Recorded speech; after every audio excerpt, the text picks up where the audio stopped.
The hidden trap of being a morally good person. Orwell warned us.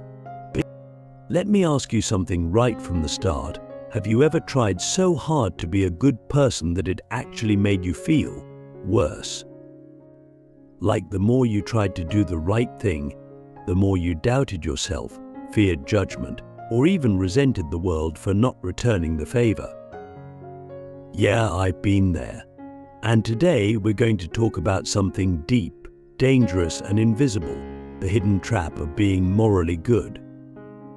George Orwell, yes, the same Orwell who warned us about totalitarian regimes and the manipulation of truth, also left us breadcrumbs about something even more personal, more intimate, and more insidious: how morality can become a prison. Not because goodness is bad, but because we don't realize how easily it can be weaponized by others and by ourselves. Now, before you think this is just a philosophical rant, let me make a promise. This will not just change how you see society, but how you see your own inner compass. I'm going to show you how the pursuit of moral goodness, of being a good person, can become a trap so subtle that you don't even notice when the walls close in. And yes, Orwell warned us not just through 1984, but through his essays, his life, and his relentless pursuit of truth, even when it was uncomfortable. Click subscribe to this channel to get more profound insights. So let's start right here with you, with me, with all of us. What does it mean to be a morally good person? Not just in theory, but in practice. For many of us, it means being kind, generous, compassionate, honest. It means standing up for justice, helping the vulnerable, being reliable and thoughtful. These are beautiful values. But here's the twist. Society doesn't reward you for being good. It rewards you for appearing good. And that's where the trap begins. You see, Orwell understood this deeply. In a world where appearances matter more than substance, where slogans replace thought, and where public virtue masks private vice, the pursuit of moral goodness can easily be co-opted into a performance. Think about the social media age. Think about how people carefully curate their online personas to seem virtuous, sharing the right opinions, donating to the right causes, using the right language. But does that make them good? Or just good actors? Here's where it gets darker. When we measure our morality through external validation, likes, praise, claps, approval, we are no longer being good for the sake of goodness. We are being good to be seen as good. And when that happens, morality ceases to be a compass and becomes a leash. Orwell's entire philosophy was built around this danger. In 1984, the party doesn't just punish people for doing bad things, they punish people for thinking the wrong thoughts. Morality becomes enforceable, surveilled, performative. There's no room for internal exploration, for doubt, for nuance. You either conform to the good that the party defines, or you're an enemy. Sound familiar? Because in today's world, we are seeing a moral climate where deviation from the popular consensus, even for thoughtful reasons, can make you a target. You're not allowed to wrestle with complexity. You must signal virtue, even if you don't fully understand it. But the real danger? It's not just societal. It's internal. When we internalize this surveillance, when we start judging ourselves by how well we conform to external expectations, we lose our autonomy. We become moral bureaucrats, checking boxes instead of asking profound questions. Is this act truly good? Am I doing this out of love or fear? Do I believe in this cause, or is it just safer to agree? Let me ask you something deeply uncomfortable. Have you ever done something good that you didn't believe in just to avoid conflict? Or worse, to feel superior? Have you ever caught yourself judging someone for being less moral than you without knowing their story, their struggle, their soul? I have, and it haunts me, because that's not morality. That's ego dressed in virtue.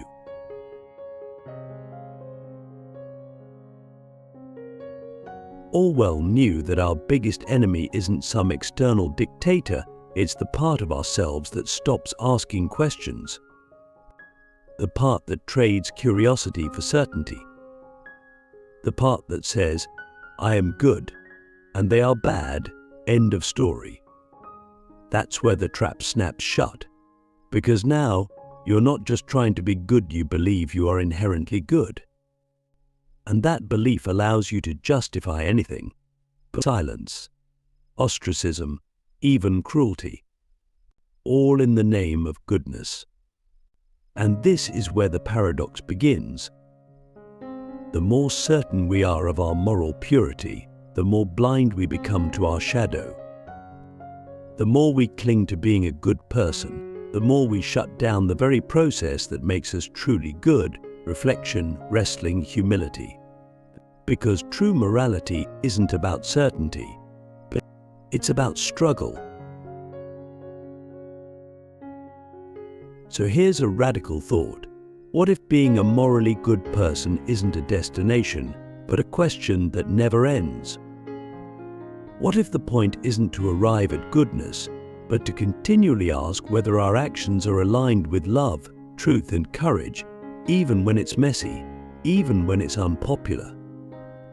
Would you still choose to be good if no one ever saw it? When virtue becomes violence, the tyranny of moral superiority, let's go deeper. We've talked about how morality can become performative, how Orwell warned us of a system where virtue is dictated and deviation punished. But there's a deeper, more dangerous layer beneath that. It's the point where virtue doesn't just become a trap, but an excuse for violence, sometimes literal, often psychological. And the most terrifying part is this: it doesn't feel like violence. It feels like justice. That's the tyranny of moral superiority. Here's something we don't like admitting. When we believe we are right, morally right, we often stop listening. Why would we?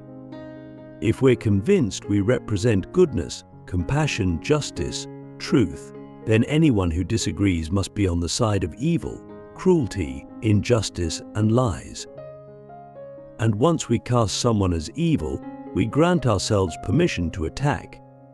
Not physically, perhaps, but with words, with exclusion, with gossip, shaming, humiliation, dehumanization. And all of it feels justified, because we're protecting virtue. But are we really? George Orwell saw this happening in the political movements of his time on both the far left and the far right.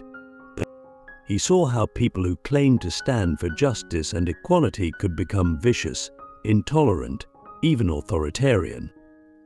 And it wasn't because they were evil. It was because they believed they were good, and that belief made them dangerous. Because when you're morally certain, you don't reflect, you react. You don't question, you attack. You don't grow, you harden. And we're seeing this today, aren't we? People being cancelled, careers destroyed, relationships shattered, not because they did something truly monstrous, but because they said something imperfect, they asked the wrong question, or didn't signal the right beliefs loudly enough. And in this climate, silence is treated as violence, and disagreement is treated as betrayal. But here's the paradox Orwell understood. This kind of moral absolutism is a form of violence. It's the violence of the mind. It's the erasure of nuance, the flattening of humanity into categories, good or bad, ally or enemy, woke or asleep, righteous or rotten. But the world isn't that simple. People aren't that simple. You aren't that simple. Let me ask you something. Have you ever been wrong about something you once defended passionately? I have, many times. And I shudder to think what would have happened if someone had decided to destroy me instead of help me grow.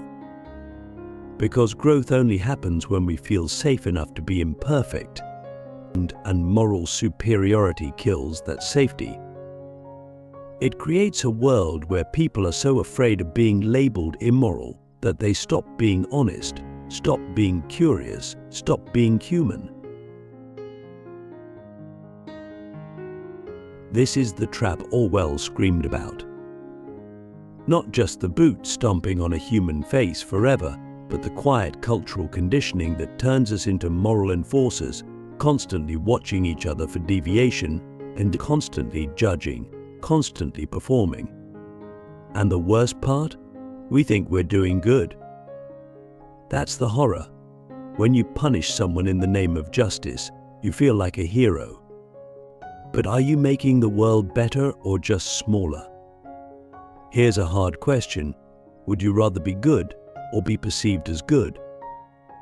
Would you rather speak the truth or say what's safe? And when someone disagrees with you, do you try to understand them, or do you search for the first reason to discredit them? These questions matter. Because the moment we stop asking them, we become tyrants in the name of virtue. I've seen it firsthand. Communities where everyone claims to be inclusive, but quickly exile anyone who doesn't speak the exact right language. Movements that say they fight for justice, but trample forgiveness, nuance, or personal growth. And again, it's not because these people are bad. It's because they've been taught that goodness means certainty. That moral clarity is a sign of strength. But here's a radical idea.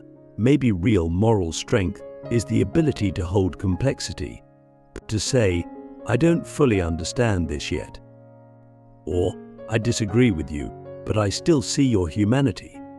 Or even, you're wrong, but you're not evil. Orwell knew how rare and fragile that mindset is. He wrote about it again and again, the courage to dissent, not just from power, but from your own tribe. And that's the deeper danger of moral superiority. It creates tribes that punish internal doubt. It creates echo chambers, purity spirals, and intellectual stagnation. And before you know it, you're not thinking anymore. You're just repeating. You're not growing. You're enforcing. So what's the way out? How do we pursue goodness without falling into the trap of superiority? The answer isn't to abandon morality. It's to anchor it in humility. To remember that being a good person is not a badge, it's a practice. It's not about being right, it's about being real.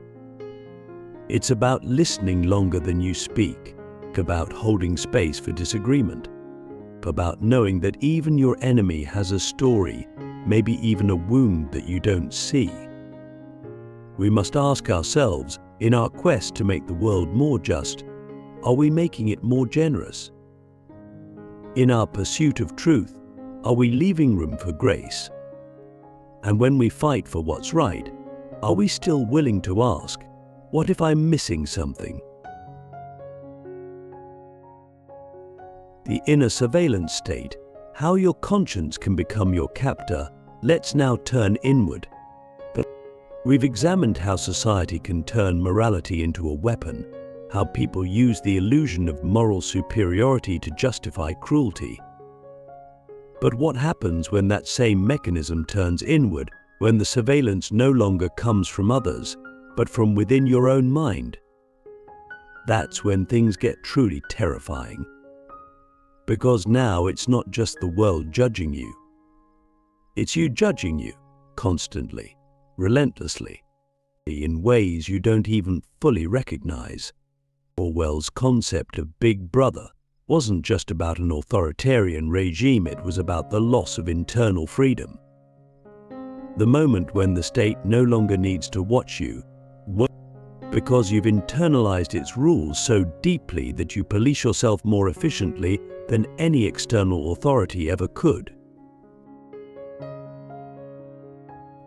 And here's the frightening truth: we do this to ourselves all the time, especially when we desperately want to be good. We create an internal judge that never sleeps, never forgives, never lets us rest. And we mistake that voice for conscience, when in fact it's something much colder control. We become our own prison guards, constantly analyzing every thought, every impulse, every word, not from a place of love or integrity, but from fear. Fear of being wrong, fear of being rejected, fear of being bad. But isn't conscience supposed to be a good thing? Yes and no. A healthy conscience is like a compass. It gives you direction, but it doesn't scream at you. It doesn't shame you into paralysis. It doesn't trap you in endless self-doubt. But when your conscience is hijacked by perfectionism, by fear, or by societal expectations, it becomes something else entirely. It becomes the internalized voice of every judgment you've ever feared. And suddenly, it's not helping you grow, it's holding you hostage. Let me ask you something deeply personal. Have you ever done something kind, but then felt guilty that it wasn't enough? Have you ever helped someone, but then questioned whether your motives were pure? Have you ever apologized, not because you believed you were wrong, but because you were afraid of being seen as insensitive? These are signs that your conscience may have been weaponized, turned from a guide into a whip. This is the inner surveillance state. And Orwell warned us about it long before social media or digital algorithms.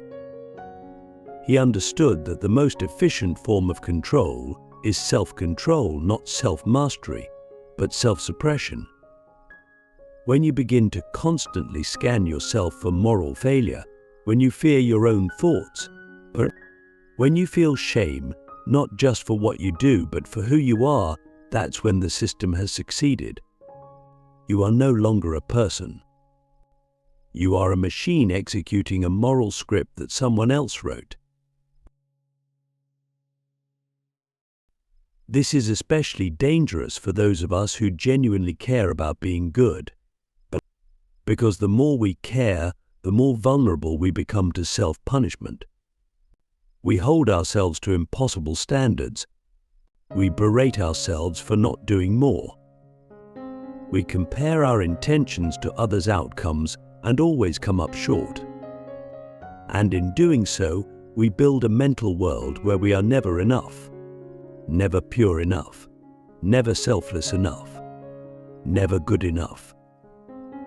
But here's the paradox: the more we punish ourselves in the name of goodness, the less capacity we have to actually do good. Because we're exhausted, we're anxious, we're walking on eggshells inside our own minds. And you can't love others freely when you're in chains. You can't give generously when you're terrified of getting it wrong. You can't be fully present when you're constantly self-monitoring.